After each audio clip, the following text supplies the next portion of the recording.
Hello everyone, my name is Silver Willowwing and today we're going to talk about how to train your dragon Homecoming, which is the Snorkel Talk short special that aired on NBC the 3rd of December. I'll be doing 2 reviews of this short film, one optimistic and one pessimistic.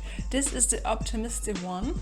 If you want, you can check out the other as well. They are kind of 2 counterparts, 2 parallels, and then you can try to guess which one is my true feelings. So let's get into it. In this video, I'm going to talk about why Homecoming is a masterpiece. I am gonna have to warn you about spoilers because I'll be talking about details in the plot and the overall short film. So if you don't care about spoilers or if you have already watched the short film, then feel free to just enjoy the ride. However, if you want to watch the short film for yourself first, I recommend you do that and then you can come back to this review afterwards. Let's talk Homecoming. So the movie opens up with a nostalgic view of Burke. This time it's not the Burke from the first movie, but new Burke, showing us that the heart of the franchise remains the same, yet at the same time is elevated to new and better heights. The opening is accompanied by the classic narration by Hiccup, which is a throwback to the previous movies as well, and gives us a warm feeling of belonging.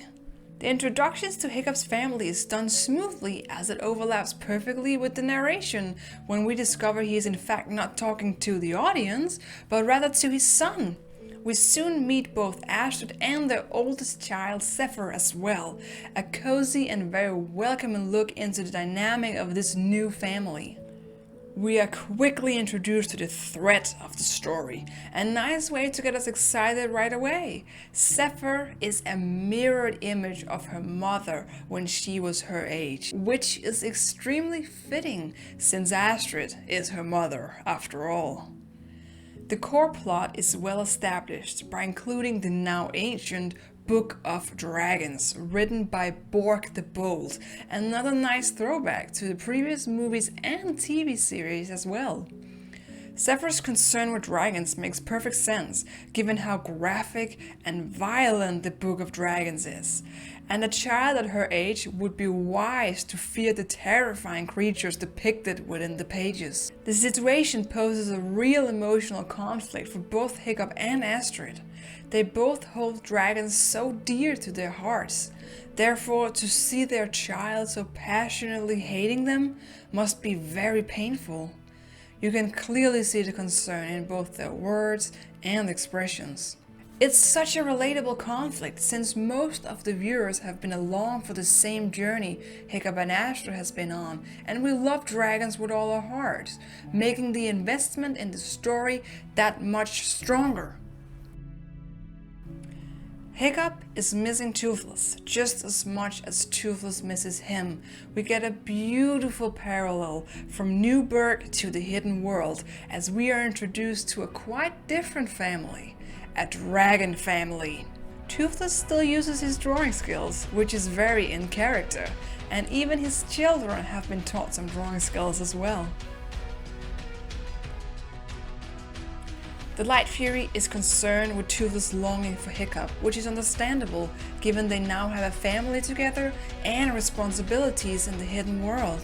She loves Toothless with all her heart, and it makes her sad to see him yearn for a human when he has a wonderful family right there with her. Toothless then reassures her that he has made the right choice, and that is so heartwarming and wholesome. Whether we agree with Toothless' decision of leaving Hiccup or not, we can clearly see his heart remains torn, yet he knows where he belongs. He misses his friend, but he is thankful for his new life and family, a feeling that could be expressed with Stork's words from the Hidden World. But with love comes loss, son. It's part of the deal. Another well-fitted throwback to the previous movies. Toothless children are the opposite of Hiccup's. They are curious of humans and want to see them, creating an interesting contrast between Vikings and dragons. The dragon pageant is a big presence in the short film. It represents a turning point that Hiccup and Astrid desperately want to create. A chance to show their kids and the rest of the new generation that dragons are amazing creatures. The process of making the pageant is hilarious and engaging, with several of familiar characters coming together to make something truly special. You can feel the emotional drive behind Hiccup's desire to make this pageant as educational as can be. It is the best chance he's gonna get at convincing his children that dragons are not monsters. It's a very important moment for Hiccup, and it comes across very well in his passion and determination. The night lights that we only briefly saw in the hidden world are now in action. We get to see these adorable dragons exploring New Berg. It is truly a treat, as they are both curious and scared of this new strange world.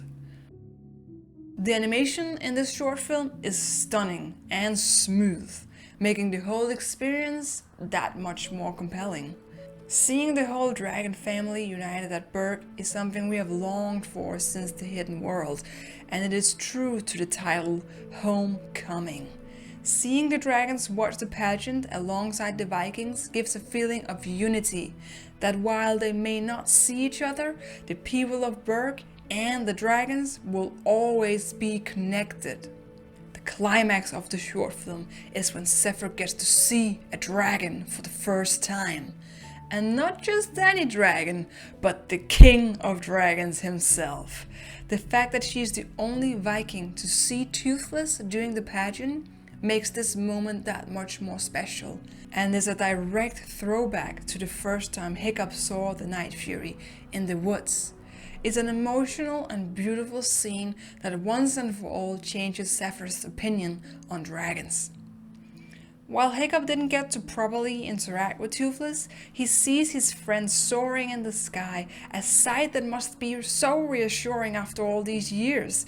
Hiccup knows for sure now that his best friend is well, and even stopped by for a visit during Snuggle Talk. The whole story is a wonderful way to reunite the Berkians and the dragons in a manner that doesn't conflict with the hidden world, but rather embraces it, creating not complete absence, but rather a wholesome family divided by distance, though united at heart. Homecoming is a wonderful Snuggle Talk adventure that includes both action, emotion, Vikings, and dragons. It has a strong sense of family and love, which is the true spirit of Snuggle Talk, as well as Christmas. It's enjoyable and has a nice pace, not leaving you bored at any moment. A perfect Christmas masterpiece that the whole family can enjoy. It is a wonderful way to remember the franchise and the characters we all know and love. Have you seen Homecoming yet? What are your thoughts about it? I would love to hear your opinion in the comment section. Also, if you have the time and desire, feel free to check out the counterpart to this video. It's a bit more rough, but it might be enjoyable to some of you. In any case, thank you so much for watching this one. I'll see you in the comment section. So long, Dragon Riders.